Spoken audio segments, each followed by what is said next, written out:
matter how old you are, learning about nanotechnology can be fun and exciting. All around the country, researchers have found new ways to learn about nanotechnology. Nanotechnology is a part of science and technology about the control of matter on the atomic and molecular scale. This means things that are about, say, 100 nanometers across.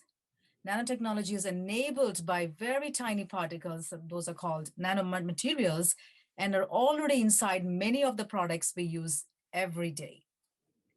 Nanomaterials and their applications are still being discovered, and there are endless possibilities for a new generation of STEM professionals. Nanotechnology also incorporates science, engineering, and technology at the nanoscale, which is about 1 to 100 nanometers. Just how small is that? Welcome, everybody. I'm Pratima Penumarthy, founder and director of Arya Math Academy online tutoring program. Our academy, in collaboration with Shravio, proudly presents STEM Talks. In this talk show, we will introduce you to fascinating people who very passionately inhabit scientific and technical frontiers of our society. It's with tremendous pleasure that I welcome you all to our third episode of Arya Math Academy's STEM Talks. Today's STEM Talk is with Dr. Challa, Kumar Challa, who is currently the president of two biotech ventures, Xheme Inc and Quantum Technology Group, QTG, in Boston area. He's involved in the strategy, management, technology development, and commercialization of next generation of plastics and quantum dots for biomedical diagnostics. He is on a break from his academic pursuits for over 20 years, with more recent assignments as the managing director of the Energy Frontier Research Center, EFRC, at Harvard University. He has 80 scientific publications, edited over 40 books, and 2 journals in the field of nanotechnology. He is involved with the launch of 3 successful startups. So thank you very much, Dr. Kumar Challa, taking your valuable time to be part of this STEM chat, and you're willing to share your knowledge with all of us. A lot to learn from you. Thank you, Pratima. Good morning, everyone. It's always exciting to talk about nanoscience and nanotechnology. So I take it as a privilege and a wonderful opportunity to share my thoughts. And ultimately, the goal is always going to be helpful to the next generation in helping them to take advantage of the STEM opportunities. And this is one way for me to communicate to those audience. Thank you, Pratima. Thank you, Dr. Challa. The very first question I would like to ask you, Dr. Challa, which will be very interesting for all of us to know, what is nanoscience and what is nanotechnology? That's a great question. I don't know if I have the complete answer to that, as we are still unraveling the mysteries of nanoscience and nanotechnology. But based on what we know so far, it's actually pretty exciting way we could define this. Pratima, you have already covered a bit into how we define the nanoscience and nanotechnology. So I'm just going to refurbish in a sort of way. So in my perspective, nanoscience is all about the unique science, the underlying scientific concepts that the technologies, the materials, systems in nano size that offers us that unique scientific understanding, whether it's physics, whether it is chemistry, whether it's material science, whether it is modeling, computational tools, electronics, chemical engineering, whatever may be the field, or biology, biomedicine, doesn't matter, whatever may be the field, but the underlying concept of nanoscience is all about having a very unique interplay of materials and properties, electronics and properties that happens typically in the size regime of 1 nanometer to 100 nanometers. That's just a boundary for us to get our mind understand the concept of nanotechnology. But on the other hand, there are also systems less than 1 nanometer. We call them as atomically precise nanomaterials, where you could actually, instead of counting the number of particles, nanoparticles, here you count the number of atoms associated with small, less than 1 nanometer size systems. So on the other hand, there are also systems and materials beyond 100 nanometers that still have these unique signs and properties. But generally speaking, yeah, for us, easy to understand if we say any material and systems that have unique properties between the size range 1 to 100 nanometers is called as nanoscience. And obviously,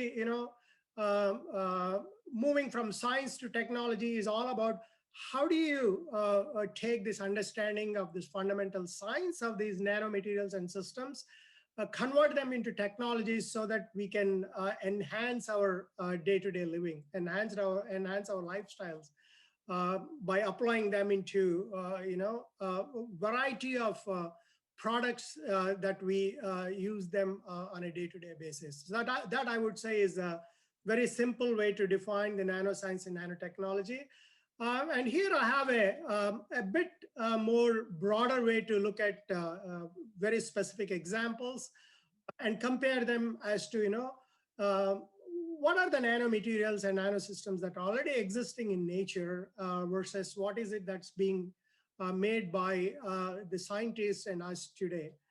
So in this slide, you would see on the left-hand side are few examples, very, very few examples of, what are the natural materials, that gives you an insight into the nanoscience and nanotechnology. For example, if you look at DNA, right?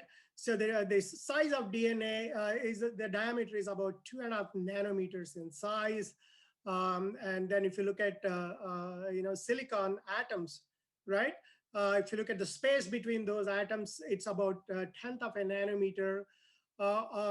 And to understand these nanosize better, you could also compare them with a little bit more bigger size systems, such as a red blood cell that we can easily understand. A red blood cell is about 2 to 5 millimeter in size.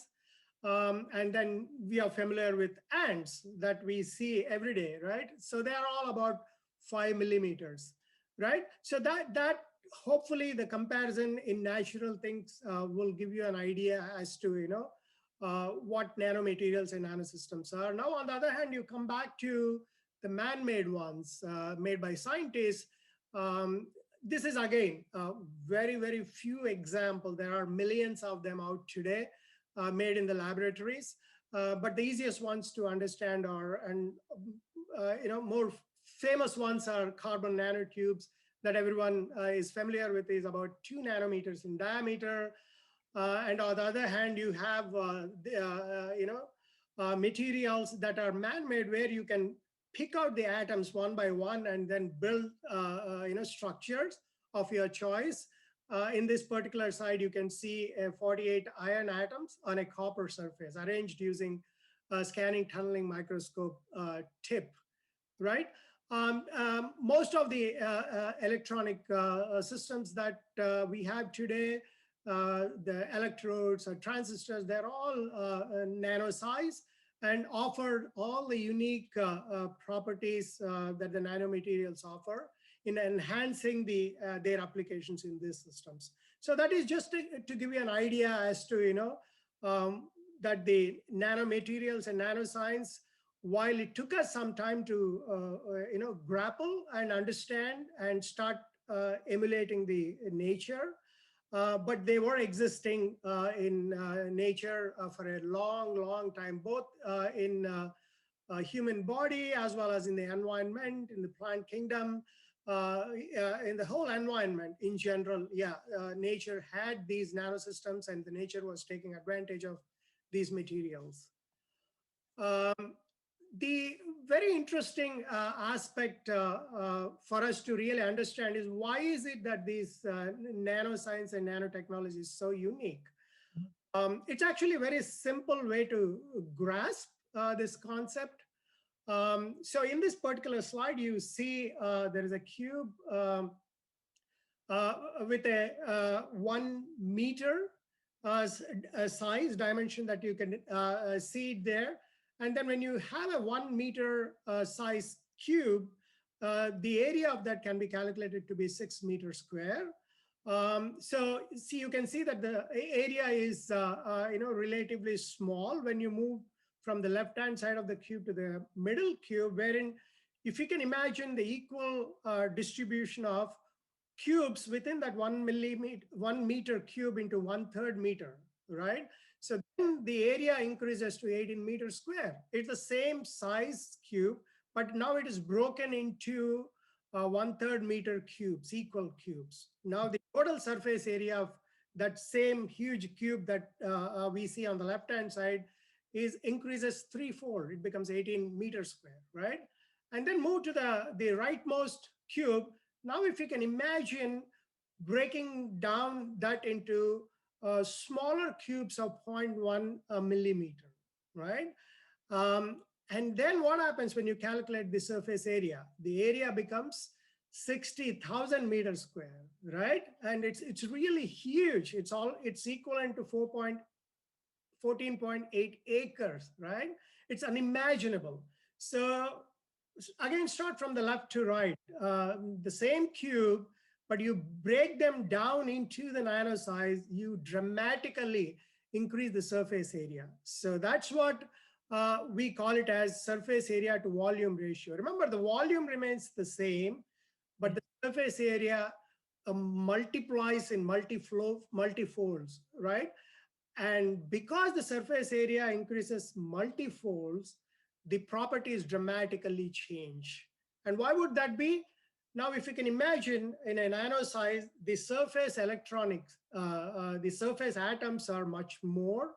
So as you increase the surface area, the accessibility of surface atoms to the external world multiplies multifold, right? Therefore, the properties dramatically change. So this change can be seen in optical properties, electronic properties, magnetic properties.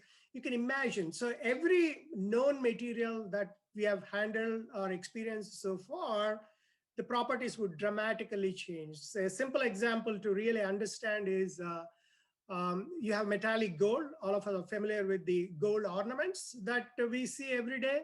That's what we call it as a bulk gold. So bulk gold is something similar to the cube that you see on the left-hand side.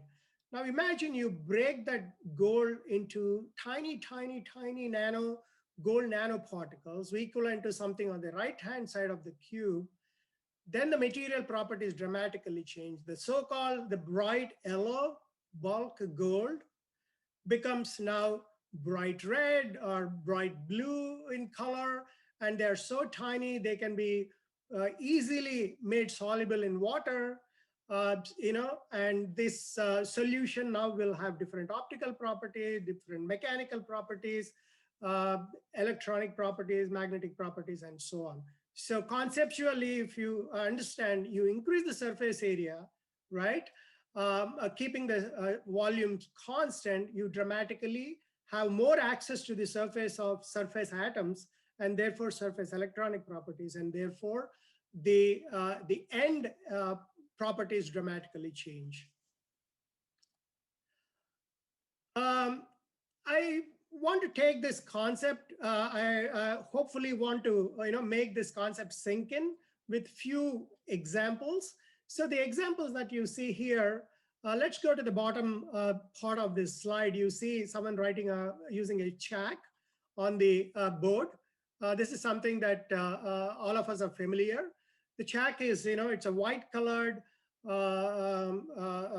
material, and you can write it on the board. And as you write on the board, you can see it forms powder and then it keeps falling down, right? So basically this chalk is made up of a chemical called calcium carbonate, right? So you have bulk size particles of calcium carbonate, probably millimeter size particles of calcium carbonate. They're all bunched together, glued together to form a chalk.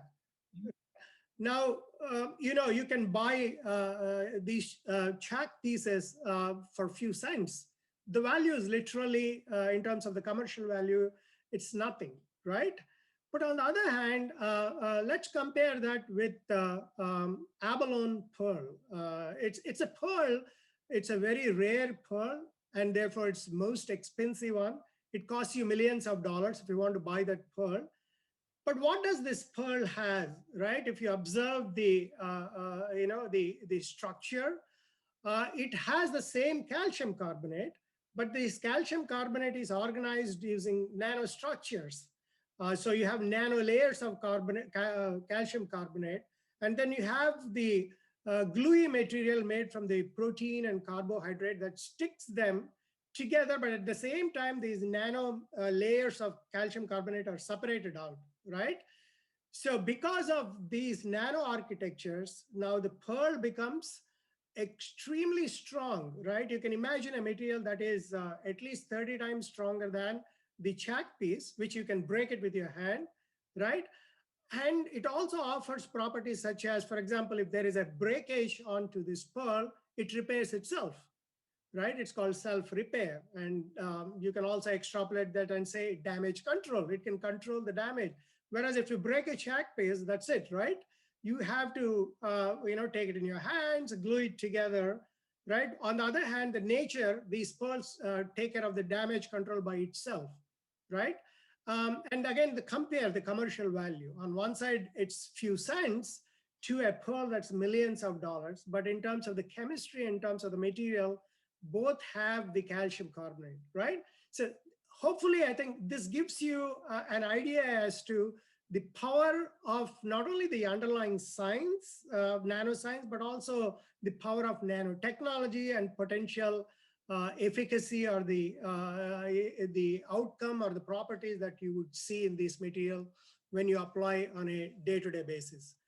Now, there's also another beautiful example for us to get this concept. All of us are familiar with gecko. There are many of these geckos that you would see in tropical countries. Scientists have really tried to understand what makes this gecko foot stick on a absolutely plain slippery surface that's vertical, right? They can hold on to a slippery surface for hours and hours together, sometimes even days. In fact, there are other species belonging to the same family. They are in tropical countries. We read about, from the history that these geckos can hold on to a huge amount of weight, hundreds and thousands of pounds of material that is tied to the tail of these geckos, but they can still hold on to a slippery mountain, a vertical one, and then they can climb, taking the weight with them. So what scientists did a couple of decades back was they were trying to understand what gives them this power, right? And then they looked at the feet of this gecko and they analyzed the different fingers. And what they came to the conclusion was that their feet are made up of, about 30 to 130 millimeter long hair, or they call it as seta. And then they analyzed it using state-of-the-art electron microscopy tools, and they found out that each seta has about 200 to 500 nanometer size structures, right? And then they demonstrated that because of these nanostructures, there is a huge amount of combined van der Waals force. That's what leads to the adhesion. The unimaginable amount of adhesive capacity of these feet, gecko's feet, right? Now that is the science. Now the technology is now these days 3M company makes wonderful adhesives based on this fundamental understanding of the nanoscience of adhesion, and then converted that into commercialized product that we use every day. So this is again a second example. to really illustrate that connection between the fundamental science, nanoscience, and how the science can be converted into a technology that we apply every day in our life. Absolutely. Thank you so much, Dr. Kumar. Dr. Kumar, how and when did nanotechnology, and that was the one which you very nicely explained about it, but how and when nanoscience and nanotechnology originate? Yes, that's again a great question, Pratima, and it's also very exciting to, and probably it is surprising to a lot of us to know that we have been, as a human kind, we have been using the nano-based systems and utilizing the applications for a long time. I mean, it's unbelievable if you think of it, that's more than 16 centuries ago. It's recorded in history. If you look at, for example, you go to the glass windows in several of these old churches, especially if you go to Europe. Many of these European countries, these churches have been there for several centuries. And you would see on these glass panels, variety of colors. Yeah. So when the artists made these beautiful, images in the glass, they made this from the gold, silver particles, right? And they never realized that the methodologies that they used to led them to make these different colors of gold nanoparticles and different colors of silver nanoparticles that led to these beautiful, paintings within the glass with the different colors. But they never knew that this is because of the nanomaterials, and they never realized that it's the nanoscience that's underplaying the wonderful phenomena that we see. And the other very nice example that you would say in this slide is, during the Roman Empire, they were using these Lycurgus cups. And you can see the colors vary beautifully. And again, this is because of the interplay of metallic nanomaterials that were incorporated into such, cups, for example. So, yeah, so if you think of, the origin of nanotechnology, I would personally say yes, yeah, nanotechnology did exist for almost 16 centuries, right? But yeah, only recently we realized that this is indeed the the underlying nanoscience that led to the application that we have seen 16 centuries back. Wow, yeah. And then why is it, Dr. Kumar, that nanotechnology it remained dormant for so many centuries? This is a good segue to really understand, the correlation between what we call it as the characterization tools in science. Remember, in science, not only the fundamental understanding of the basic science that's important, not only the applied application of the technologies in our day-to-day life that's important, but in order to bridge these two, we need to find a way to really experience and see for ourselves using tools that enables us to understand, hey, indeed, this is the nano phenomena. That's what is leading us to this unique science. It's leading us to this unique technology and unique application. So the the physics did not develop for almost 16 years, so to say, right?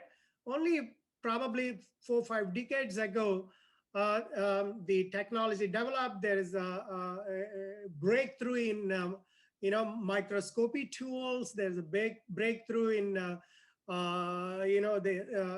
physical phenomena, breakthrough in the analytical tools that were simultaneously developed that enabled us to see through these microscopic tools not only the nano structure, but also now you can see, again, using these tools, you can actually not only see the atoms, but you can manipulate them, right? So this development led us to realize that all along, the unique applications that we have seen in history were because of the nano phenomena and the nanotechnology. Just to give you an example of how the advanced imaging tools that exist today. The one that I'm very familiar with is one at the Center for Nanoscale Systems at Harvard. It's a beautiful building that you would see when you go onto the Oxford Street. It's a probably 400, $500 million worth facility that has 10, 12 electron microscopes that enable you to see the nanostructures, right? And it has all kinds of equipment that helps us to not only see these nanostructures, but also helps us to know what kind of elements that it is made up of, and what is the interplay of physics, chemistry, and materials. So the growth of nanoscience and nanotechnology went hand in hand with these advanced characterization tools. So that's why it took us almost 16 years for the development of these tools to enable us to understand the fundamental, the nano science, which was dormant for all these years. Now, other example, which is really fascinating and also make us all feel very proud of, there are 7 to 8 synchrotron facilities in this country. They're, again, extremely expensive, billions of dollars facilities that are enabling us or fueling this fundamental scientific discoveries, enabling us to understand the, what really nanoscience and new discoveries are being made every day, not only in this fundamental science, but that science fueling the technology and day-to-day applications. So just to give you an idea of what a synchrotron facility is, now if you can imagine moving electrons close to speed of light in a circular orbit, right? On tangential to the circular orbit, it generates intense radiation. That's what we call it as synchrotron. The beauty of such intense radiation is the wavelengths are,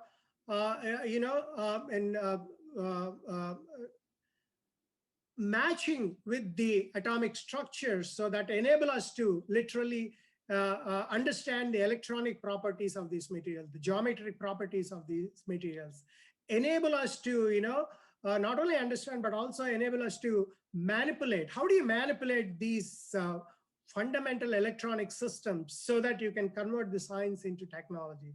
And these synchrotron facilities, help us to unravel those mysteries. And I had a wonderful opportunity to work in one of those synchrotron facilities for almost 15 years back in Baton Rouge, Louisiana. It's absolutely mind-boggling, what is the depth of scientific understanding that you can have once you have access to these facilities. Coming back to, from moving from the very fundamental science, nanoscience, and what is really fueling that in terms of developing our own understanding through these state-of-the-art characterization or analytical facilities, to get an idea as to how pervasive nanomaterials are today, right? And all of us, I'm pretty sure, if you look at the wearable technologies, all kinds of wearable technologies are there today, right? Your cell phones, your Apple watches, you have Google glasses, anything that you can think of is embedded with nanosystems and nano architectures, and many of them, right? The paints that we are seeing today, they have nanomaterials. The electric cars that we use today have battery systems, and the composite materials that are used in the car. Anything that you can think of, the rubber material that goes into the tire. Every component of an electric car has nanomaterials incorporated them for variety of outcomes or properties. And then you have biomedical applications. So you can imagine these days diseases being treated very precisely nanotechnology is fueling what is called as personalized medicine. You can, detect, for example, a disease or a cancer system. Not only detect and simultaneously treat it. As you detect this tumor cell, you can treat it too, right? Those mind-boggling, concepts, which we thought 4 or 5 decades back as scientific fiction, are a reality today, right? And then you have personal care products, whether they are, the facial creams that we use or sunscreen lotions that we use, unimaginable number of personal care products. All of them have, nanomaterials. The construction industry, the aircraft, the aero, industry, they're all made with nanomaterials, taking advantage of the unique science that gets translated into unique technology and properties. Sure. And Dr. Kumar, what are the major global challenges and how is nanotechnology enabling to address this? Yeah, as I said, when you look at the applications that we are seeing day to day, and you would realize that these applications are very broad, ranging from energy, biomedicine, all the way to the air travel, right? So all of them actually can be clubbed in order to get a grasp of the breadth and depth of how nanoscience and nanotechnology is dramatically changing our ability to address the global challenges, right? So now if you look at, there are many challenges, but I would classify these major global challenges as 5 of them here. The major ones are being energy, right? So in next 2 to 3 decades, probably we will not have sufficient energy to cater to 9 billion people that will be living on this planet, right?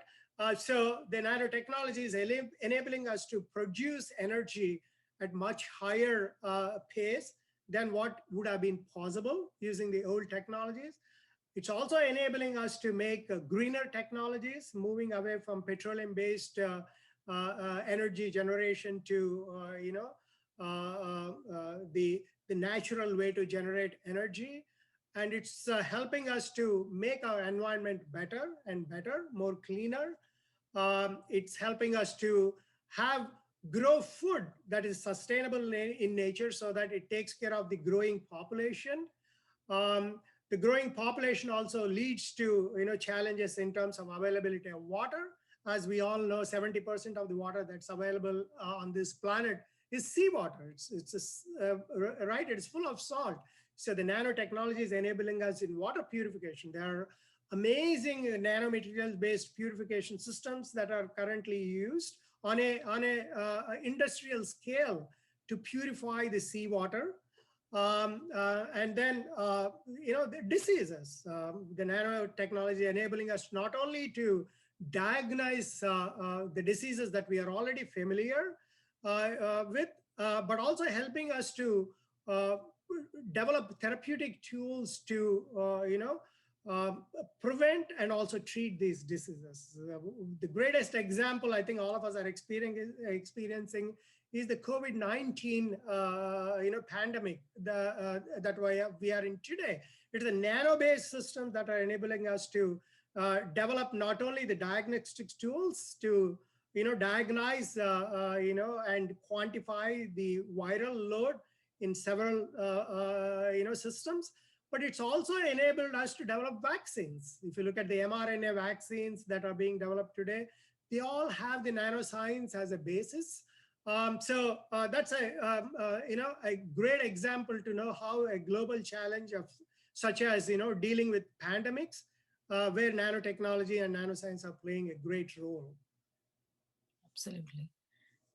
Also, Dr. Kumar, can you give us some examples of applications of nanotechnology in healthcare industry? It's great, yeah. So there are several examples, and I can personally vouch for these examples. I had the wonderful opportunity to work with what I would call it as biomedical nanotechnologists and nanoscientists over the past 2 decades. And there are wonderful examples that hopefully gives you a window into the opportunities that are there.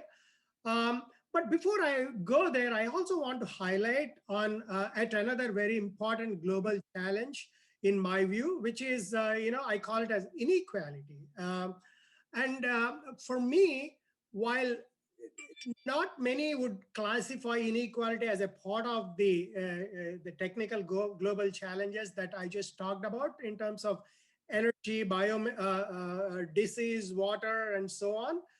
To me, I think this is equally important global challenge, and nanotechnology in a way inspires us, enable us to deal with this inequality. So I want to take, before I go on to share my own examples from my research, I want to highlight, about inequality as why I think is a global challenge and why we need to pay attention to this. Yes. If you look at inequality, right? Inequality comes up in number of ways, but to understand it in a very easy way, let's only look at the top 2-3 ways that the inequality can be understood. One is, of course, the moment we talk about inequality, we can always understand the wealth disparity, right? So the wealth disparity between the rich and the poor. And if you look at the global wealth, the global wealth is owned by, majority of it is owned by the 20% of the people, right? And their wealth has been growing 7-fold over a period of several decades. On the other hand, the rest of the 80% of population in this world, either their wealth remained stagnant or went downwards, right?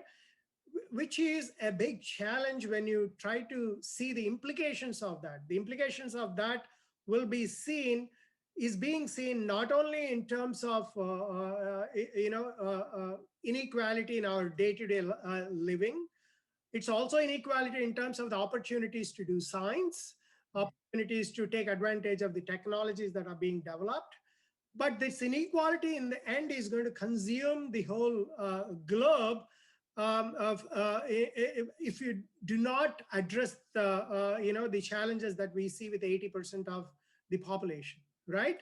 Right. Then there is also inequality in terms of the racial divide that we see today. While it's we can put some economic numbers to this racial divide, but what is really obvious is if we dive deep into this racial divide again is causing tremendous amount of deleterious impact on the globe. So this is something that we will need to pay attention to, right? And then the gender inequality that we see, right? And the gender inequality, very surprisingly, even though we are in the 21st century, this gender inequality seems to, keep creeping up unabated. And this has to be really a major challenge that all of us need to address.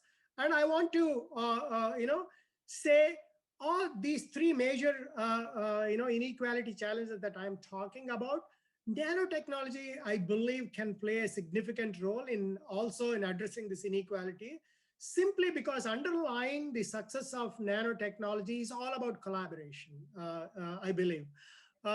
Because the nanotechnology, nanoscience developed because of, people coming together, scientists coming together. Why did they come together? Just to give an example, before the advent of nanotechnology, there were, disciplines in terms of the chemistry, in terms of physics, biology, chemical engineering, and so on, right? While they do still exist, those divisions, which are important in terms of the learning process, but on the other hand, nanotechnology enabled chemical engineers to collaborate with physicists, biologists, chemists, and you would see, if you look at the publications in the nano science, you would see the publications having researchers coming from varied backgrounds. In addition to the scientific backgrounds, There are social scientists working together. There's policymakers working together. So you have authors in these publications coming from such varied backgrounds. And that's the reason why, nanotechnology, I believe, has the ability to bring people together. And I believe that it has, a great opportunity to bridge this inequality gap that we see today. And it's important for all of us to keep this in mind while we tout how amazing the nanoscience and nanotechnology in terms of its technical, achievements and also the underlying science. Sure. This also actually seen, for example, the map that you see in this slide is the scientific research output. You see how there is a clear divide between the north and the south of the globe. So the most of the scientific research is being done in the north, and the scientific research is pretty much negligible in this southern hemisphere, right? So this is again because of the wealth disparity, the racial disparities, and the gender disparities, right? And this is really not, exciting in terms of the long-term sustainability of our globe, our planet, sustainability of 9 billion people that would be on this planet. It's very important for us to understand and find avenues to, reduce this inequality as well. So this is just an example of, how important for us to, grasp why inequality is a global challenge and how we will need to, start taking steps to address it. While I probably have painted a darker picture in terms of the inequality, but I think we already have wonderful role models who have come up from literally, the poor backgrounds, fought through all these inequality situations in their lives and demonstrated to us that, you can achieve whatever you set your mind to. For example, all these Nobel laureates that you see, and there are many more. Let's talk about even Alfred Nobel himself, right? He comes from such a poor background. Even though, he experienced inequality as a child growing up, he fought through all those inequalities and really, made a name for himself, right? So we do have examples for us to get inspired and pathways that demonstrate that, yes, we can all have ability to beat this inequality challenge together. And that's really an important message for me. I would say even more important than, talking about the nanoscience and nanotechnology. So now let me, jump into my favorite, part of any conversation when I think about nanotechnology. I had a wonderful opportunity to, work together with a brilliant scientists. While it's not easy to cover in 5 minutes, the 2 decades of research work, but I just want to highlight a couple of examples that really, highlight the exciting research areas that are being explored today. So let me start with the biomedical applications of nanoscience and nanotechnologies. So one example that I'm very fond of, that example, encompasses the trials and tribulations as researchers we go through over a period of, several years. And then it also talks about why the collaborations can really help us to overcome several challenges in making these, wonderful discoveries. So one such example is how we developed as a group, a targeted nanomaterial-based systems for detecting metastatic tumor cells. So our work is probably one of the very first few that demonstrated that we can use magnetic resonance imaging,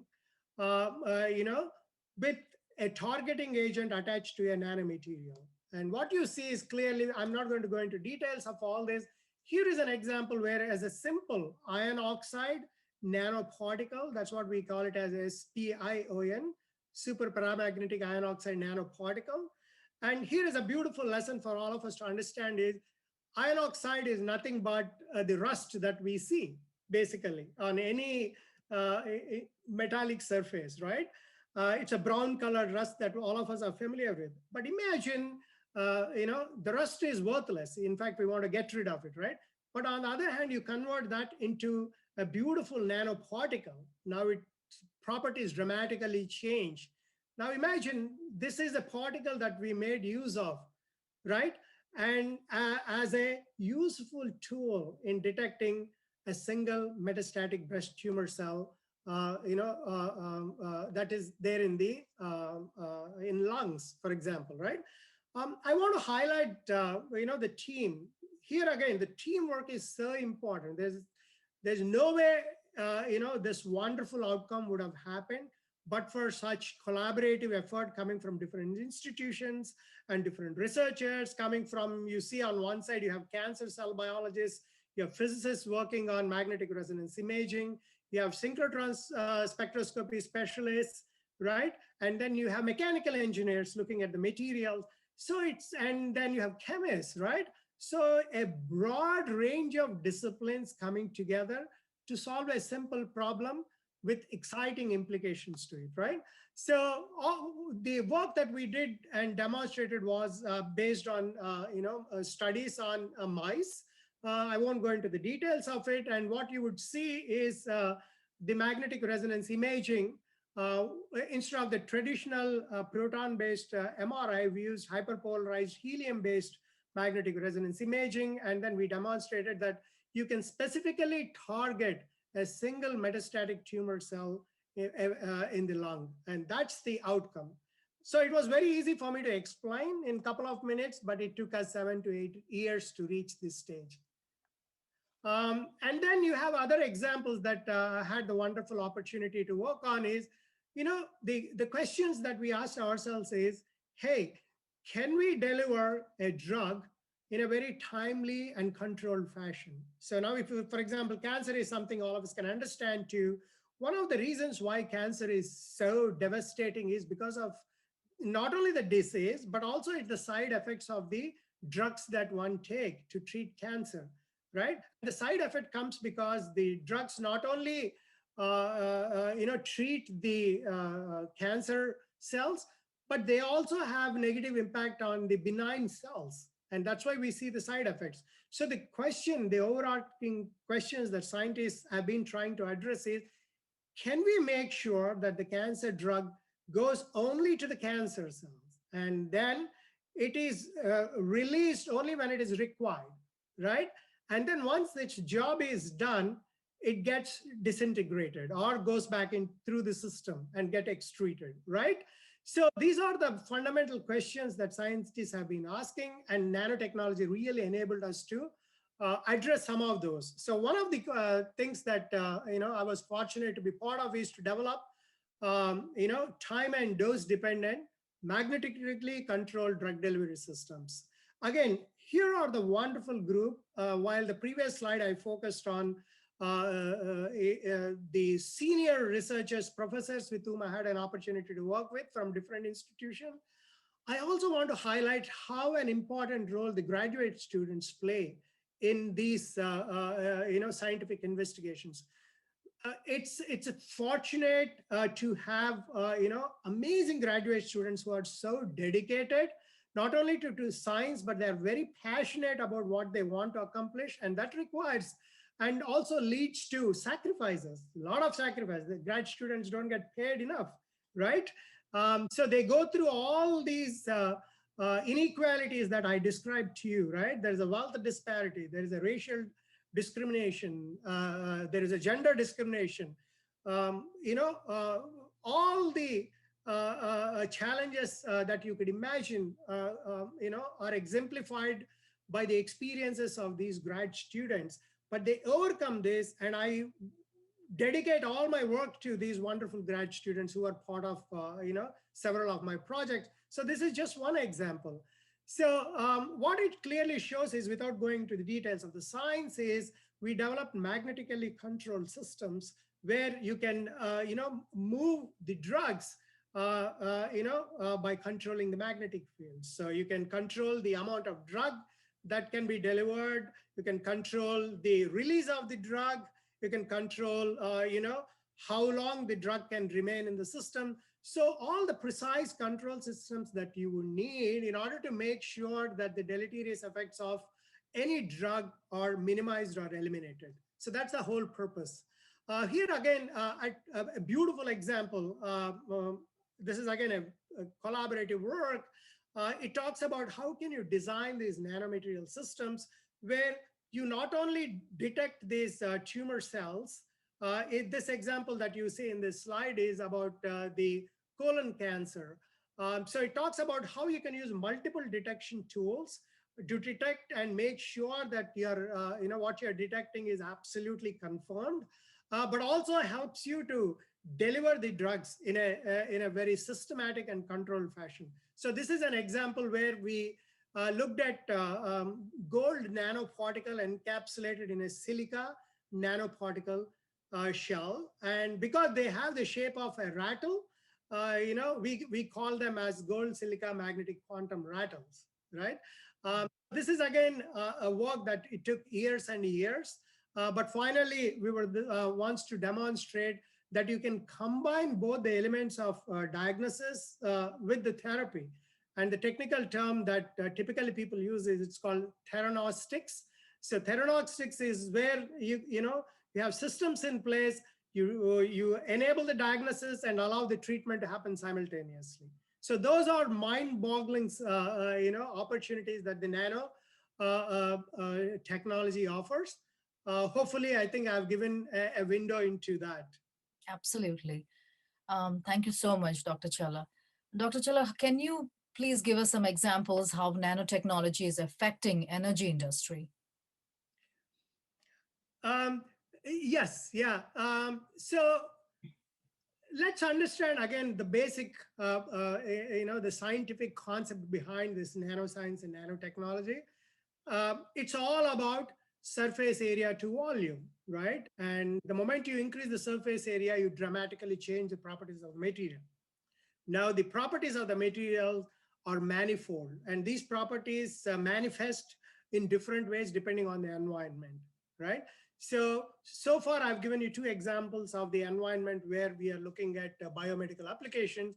Now, if we change the environment to, say, chemical industry or environment where we want to apply to energy, you can tweak around these, the fundamental, electronic properties or geometric properties of this material to offer the efficacy or the impact that you're looking for or the problem that you're trying to solve.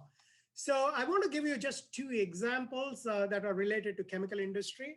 A very important statistics to keep in mind is the chemical production that goes on around the world in chemical industries.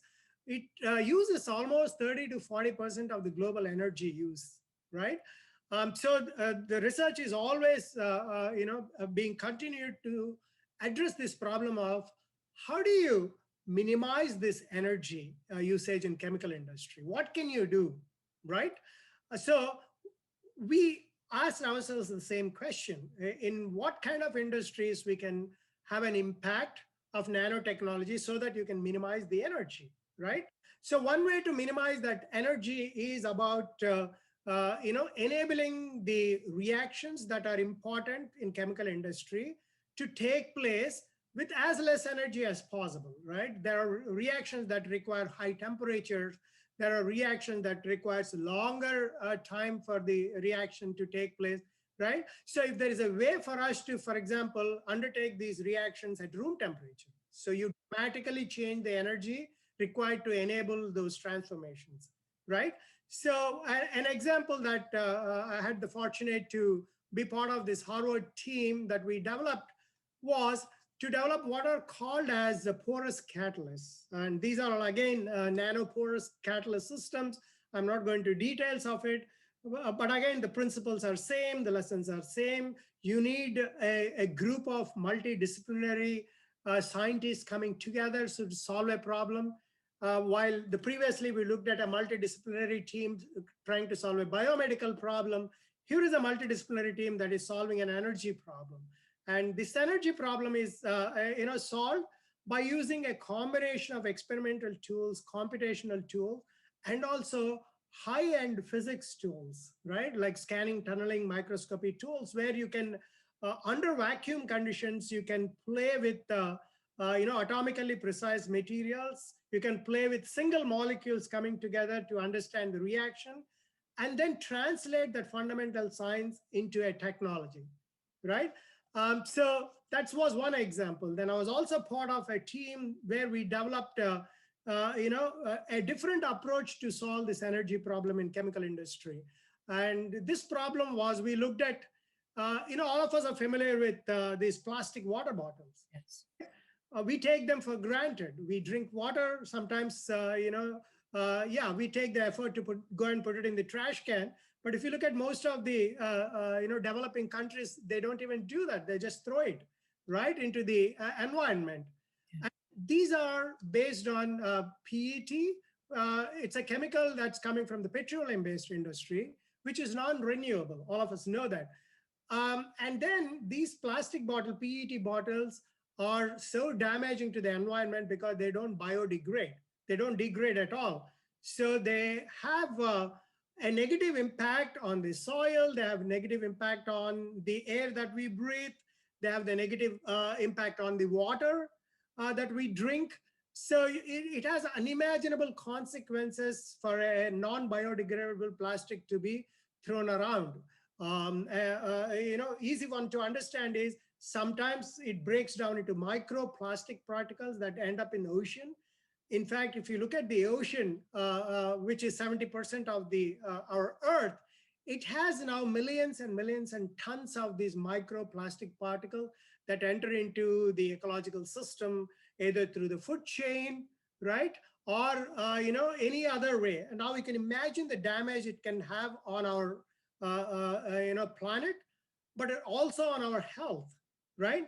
So one way we were trying to address it is, hey, can we develop these plastics from biomass? Biomass, as we all know, is it's renewable, right? It's plant-based systems, therefore they grow, right? And they don't cause the environmental damage as the way the petroleum-based products cause, right? So we addressed it by looking at a chemical, a very simple chemical, right? It's called furan dicarboxylic acid, and we found a way to make this in a very simple device called microfluidic device using gold nano catalysts. So as you can see, it's a very simple device that you can hold on a palm. It's a microfluidic system. It's a simple approach that shows that you can make a continuous flow reactor systems to convert hydroxymethyl furfural, which is a product of biomass, to FDCA, which is a component that can be used to make bioplastics and bioplastics-based water bottles, for example, right? So this hopefully gives you an example as to how the same gold nanoparticles that we use, right, applied to a biomedical application can also be applied to industry. So it's the fundamental science that's key, but the application, you can tweak around the science to make the application happen the way that is suitable for us. Yeah, and also, Dr. Challa, because it may be a continuation of the same thing which you said, is that how is nanotechnology actually helping or harming our environment? So the energy example is a great way to understand these concepts of the impact of nano science and nanotechnologies on the environment around us. Yeah, it's very important for us to get hold of this concept. Why? Why is it important? Because remember, everything boils down to the surface area to volume ratio, right? So these nanomaterials, the surface characteristics are vital to their science and also the efficacy and the impact. So the best example that I always think about is having, all of us are familiar with Jekyll and Hyde, right? Mm-hmm. On one side, they are very powerful, the surface effects of these nanomaterials.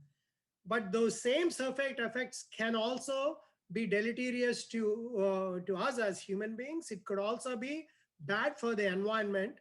Therefore, it's very important for us to understand and keep keep in mind when we develop these products, make sure that we only develop the products that minimizes or has no negative impact on the environment.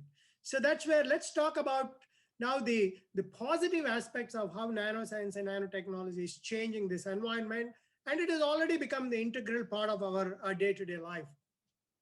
As I already said before, water purification, desalinization, right? So you have now plant systems, for example, in Middle Eastern countries, you have these plants based on nano filtration systems that purify millions and millions of gallons of seawater and provide drinking water to the population around in Middle Eastern and other countries. So most of these technologies are all based on nanoscience.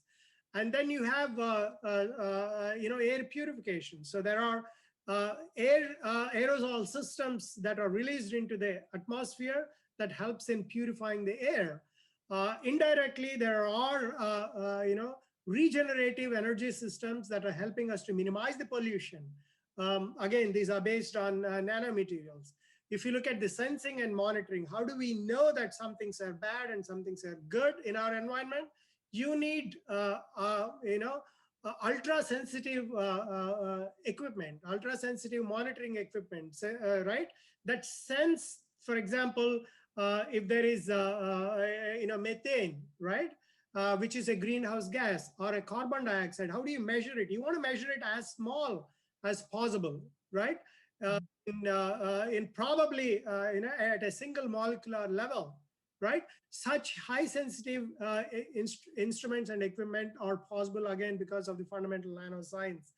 If you look at treating oil spills, or you want to remediate soil that's coming from how the chemical industry 50, 60 years back misused the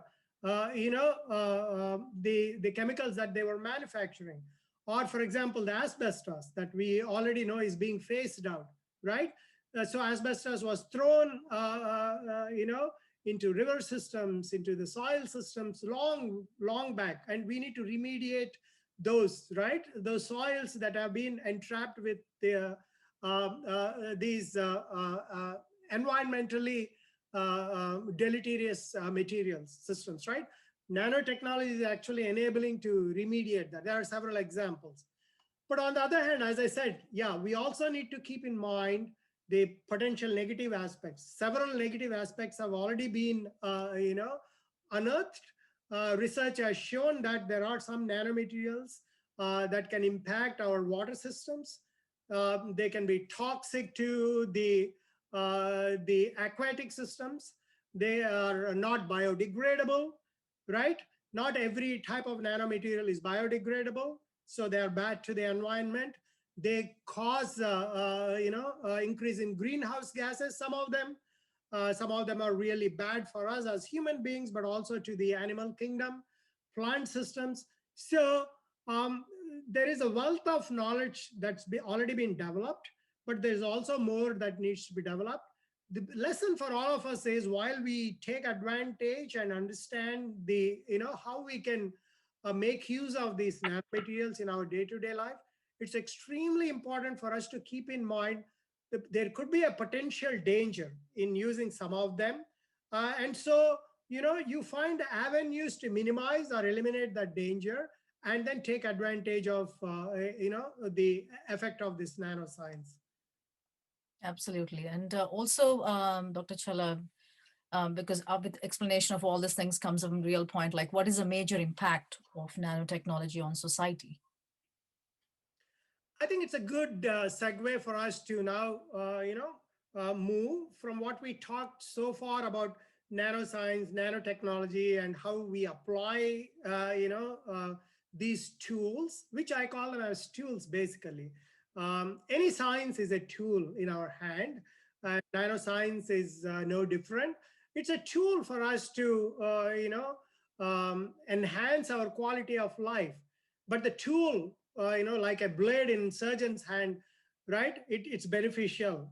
But then a blade, if you want to use it for a negative purpose, then it has a bad connotation, right? So nanoscience and nanotechnology is a tool. And so far, we have seen that this tool can be utilized for wonderful purposes to enhance our quality of life. So obviously, it has a very high positive impact. But at the same time, as I talked about in the case of environment, it also has some, potential pitfalls that we need to be aware of. So there's one simple way for us to, grasp this understanding of what could be the impact of, nanoscience and nanotechnology on society. Some of these examples we have already seen as to, how we are familiar with nanomaterials being used in our day-to-day life. But what is really important is combine that with the potential pitfalls. We have to keep that in mind as a society. Remember, we have one body and we have one society, right? And we have one planet. So it has to be an integrated effort. It has to be a synergic effect to make sure that we have a total understanding before we utilize these tools, the scientific tools of nanoscience and nanotechnology for application in society. And to me personally, I think the biggest impact of nanoscience and nanotechnology on a society, like ours, is twofold. One is the science itself is breathtaking. Unimaginable discoveries have happened because of the nanoscience and nanotechnology. But on the other hand, as a society, I think it's enabling us, it's teaching us to come together. No matter what our differences are, no matter the differences in terms of, our wealth, in terms of our race, gender, in terms of, the scientific disciplines. I may call myself as a chemist or a biologist or a doctor, or a chemical engineer. But the underlying science is what unites us together, and it helps us. So the nanoscience and nanotechnology, the second biggest lesson for me is that it enables us to come together. Absolutely. Thank you very much, Dr. Challa, for being so, telling us everything so much in detail. Now I go to a section which is basically the general questions which most of the high schoolers who I interact and, they have a couple of questions which I would like to ask you regarding this nanotechnology. I did hear that there are a few high schools in and around the US and also I'm pretty sure in other nations too, where they teach Omni nano programs, so that the students can become tomorrow's STEM skilled workforce. What, according to you, or could you tell us in a little bit, what field of study is exactly nanotechnology? It's a great question. Thanks for asking, Pratima. It's very important. Again, hopefully by this time, I've got, I've been able to communicate that the nanoscience and nanotechnology is, number one, it's a tool, it's a scientific tool. And number two, it's interdisciplinary. If you really want to take advantage and apply this, it's interdisciplinary, right? And so combining these two, that it is interdisciplinary and then it's a tool, there is no specific level at which you can start teaching nanotechnology. I think some of the concepts can be easily understood by elementary school students. Mm-hmm. Right? When you start telling them about the day-to-day examples that they see, right? So for example, when you walk on the street, you would see rust, right? So you could talk to them about saying that, hey, this brown rust, which is waste, is also extremely useful if you break it down into small, use it for drug delivery systems, right? So you could think of several such examples. At another one that would be interesting, maybe for elementary school kids to understand is you have paints these days that are already in the market. These paints, when you paint them as an exterior paint, they are self-cleaning in nature. So what happens is if there is a fungus that's grow over a period of time, typically, the previous generation of paints, you would need to scrape them out and repaint. But this generation of paints, thanks to the nano titanium dioxide that is there as one of the components in these paints. The nano titanium dioxide is hydrophobic in nature. It has unique photochemical properties. So when it is there as a part of the exterior paint, when there is fungus or anything gets formed, it degrades that using the photochemical reactions, right? So when the rain comes, it just washes away and your surface looks absolutely new. So that's an example I'm sure every elementary school kid can understand, right? Or the other example is you wear a beautiful white shirt, like the way I'm wearing, I go to a party and then I spill wine on it. And these days you have nano textiles. All that you need to do is take a tissue and wipe it off. You will not see even a smudge of wine on the pure white shirt because you have nano-enabled textiles. These are called nanotextiles, and they're self-cleaning and self-repair, right? So you can start with some of these examples to understand. Again, always I would say, emphasize on the tools. These are, again, the tools. The tools can be learned, concepts can be learned at different levels, whether it's elementary school, high school, or university, or as a research. Same concepts, but you go deeper and deeper into it. So when you're a high school student, probably now you can understand, a little bit of chemistry into what exactly is titanium dioxide, right? What elements are there? What is the molecular structure? All that you understand at high school level, right? And then as you move further, you start looking at it in terms of, what is the surface area? How are these, the atoms are placed? How these electrons are organized on these surfaces? You go to the next level.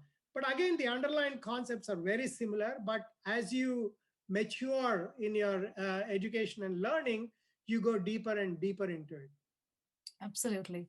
And Dr. Kumar, I think you already answered one of the other question which all the students were asking is, do we use nanotechnology in textiles and cosmetics? Just now you also explained about the white shirt, right? And putting the wine, and then that's particularly in textiles, they must be using the nanotechnology, right? That's how they use it. Yeah. And then there was one other question which, one of the student wanted to ask, like, could nanotechnology be dangerous?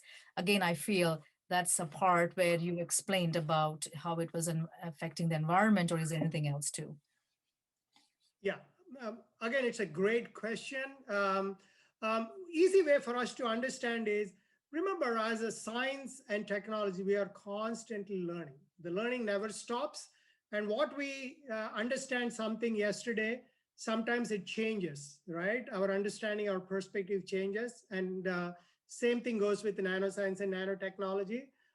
So to the best of our ability today, so we need to absolutely make sure that we take advantage of the unique properties of these materials, but also be cognizant of the deleterious or dangerous outcome of using these materials, right? So that approach needs to be constant, no matter what level of education that we are looking at. So one example I just touched upon is asbestos. Asbestos was considered as a great innovation 100 years back, right? It would provide. It did provide for a long time, several advantages in construction industry, right? But we realized 20, 30 years back how bad asbestos is, right, to our health. It's carcinogenic, right?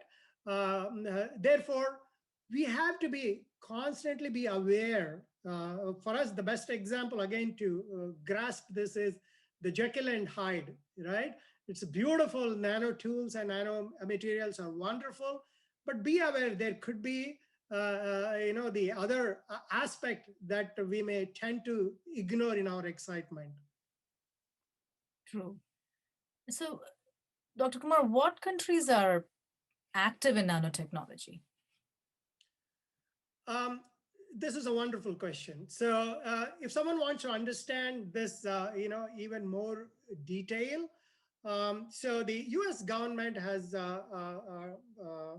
started a program called NNIN, National Nanotechnology Initiative. It's been probably, I would say, almost 2 decades, if I'm correct.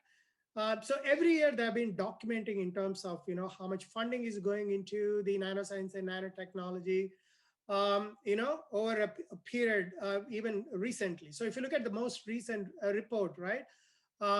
So US still leads, in terms of the investments into nanotechnology, in terms of the benefit it's gaining.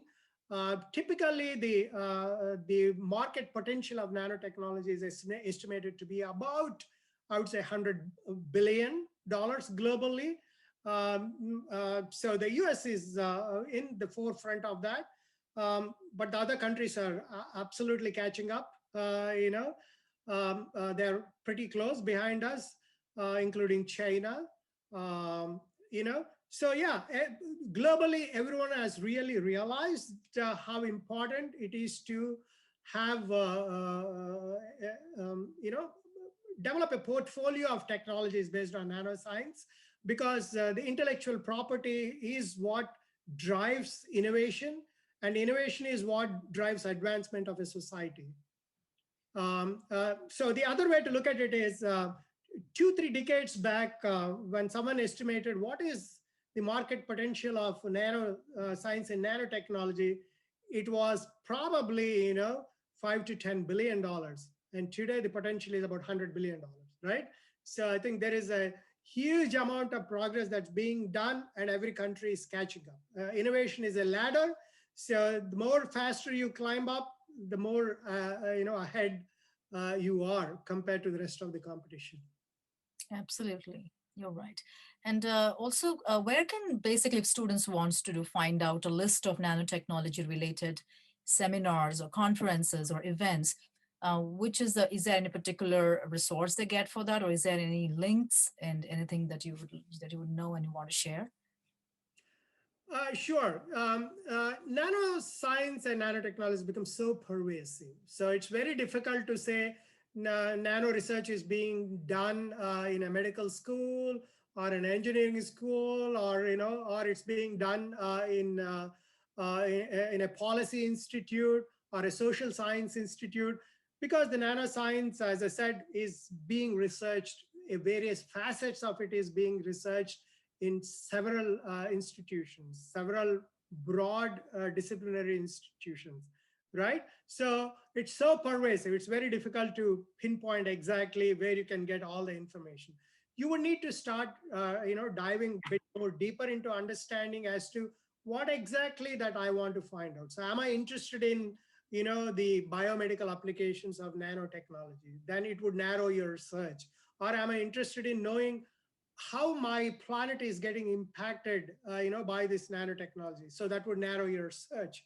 But typically, I would say, the federal government resources are the best way to start with, whether it's a National Institute of Health or a Department of Energy or a National Scientific Foundation, National Science Foundation, NSF. All these federal agencies are enabling research into forefront of nanoscience and nanotechnology, and that's their reports and their websites are a good place to start with. Absolutely. Thank you very much. Dr. Kumar, any advice that you would like to give to our audience, especially the high schoolers and undergrads, that you would like to share with us? Absolutely, yeah. I don't know whether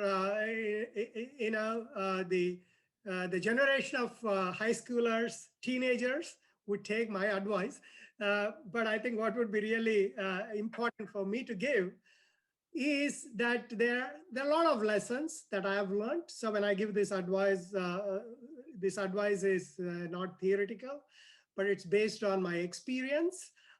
So there is a value to that. So I just took some time to summarize, the lessons that I've learned over a period of 2-3 decades. And hopefully, I think this is something that would help, the next generation of students that are interested in STEM in general, but in particular, are excited about nanoscience and nanotechnology. The most important, take-home message for me is that working together.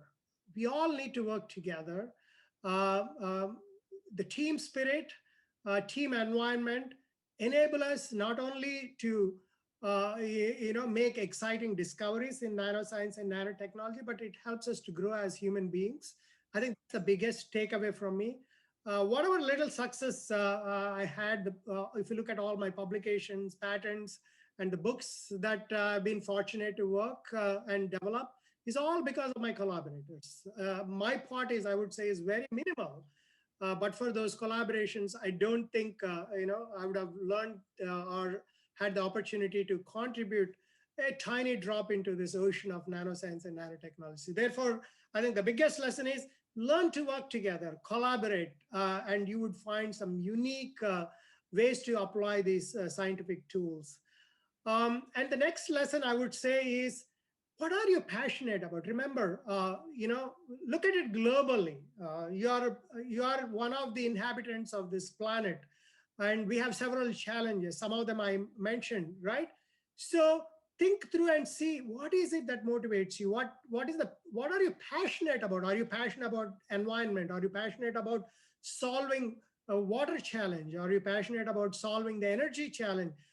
Think through, analyze, meditate about, what is it that you want to do in your lifetime, that opportunity that you have.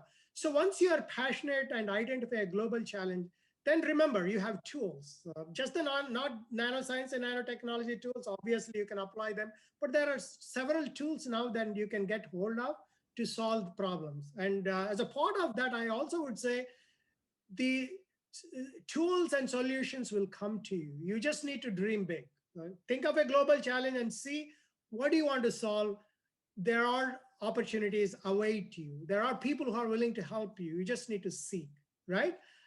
And at another, I would say, take-home message for all of them is, don't compromise on the scientific rigor. This journey is, it requires patience. There is no short-term solution. Don't look for fame and name to come to you in a jiffy. It's not going to happen. Sometimes it's a journey of lifetime. You may not even have the recognition that you need, you think you need to have. But what is important is, in the global scheme of things, in the long run, apply the scientific rigor. Never forget that rigor is so important, that helps you as a scientist, that helps you as a human being, because being truthful is what takes you a long way. And the third, I would say, is an important lesson. Again, this is based on, my own life. Never say never, right? Think outside the box. You'll be very surprised. You think that all the doors are closed for a particular problem, but you'll be very surprised. You will find, solutions in the most unsuspecting manner, unimaginable manner. The doors would open up, right? So keep your mind open. You'll be surprised. Sometimes if you're a chemist, the solution could be coming from a social scientist, right? Or one of your, friends while playing basketball, right? So be open. The thing is to be open. Keep your mind open. So that's the biggest lesson I've learned.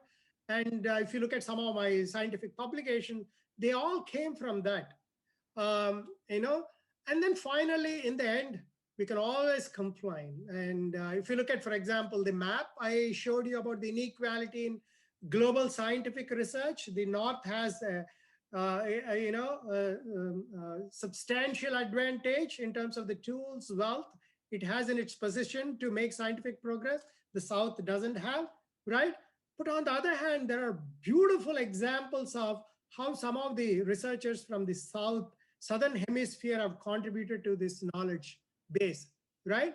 And you would also see those disparities from different institutions in US alone. There are institutions that are endowed with state-of-the-art tools, right? But there are some institutions don't have access to, right? But what would really make us, all of us, successful, no matter what situation we are in, is ask ourselves the question, what can you do with what I have, right? What can I do with what I have? What can you do with what you have? If you ask that question, you will be very surprised where that answer leads you to. You will not even believe when you look back after 10, 20 years of your life, where that answer has led you, right? So that I would say is my final nugget. Hopefully, I think this is something that would motivate all your students and the next generation. Thank you so much. Thank you so much, Dr. Challa. I feel so short of words that are actually required for praising you, as well as for all your efforts and making time in sharing your extensive knowledge with all of us.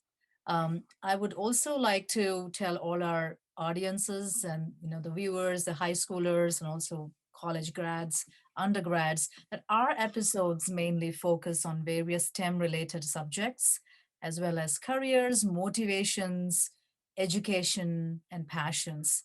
So actually, you can think of us just as outlines in science. So don't forget, please tune in our show. And if you like, please do write review of our STEM talks on our YouTube channel, which is Arya Math Academy online. And please don't forget to subscribe and spread the word. I sincerely hope that all the youngsters who have heard today, and they keep learning and developing more in the future.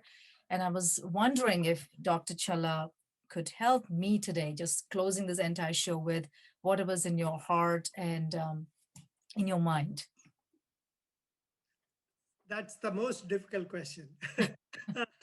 um, to me, I think the most important answer for all that we do, whether it's in science or whether it's in society, as a human being, is to be positive and to always believe that we can reach the heights that we set ourselves to.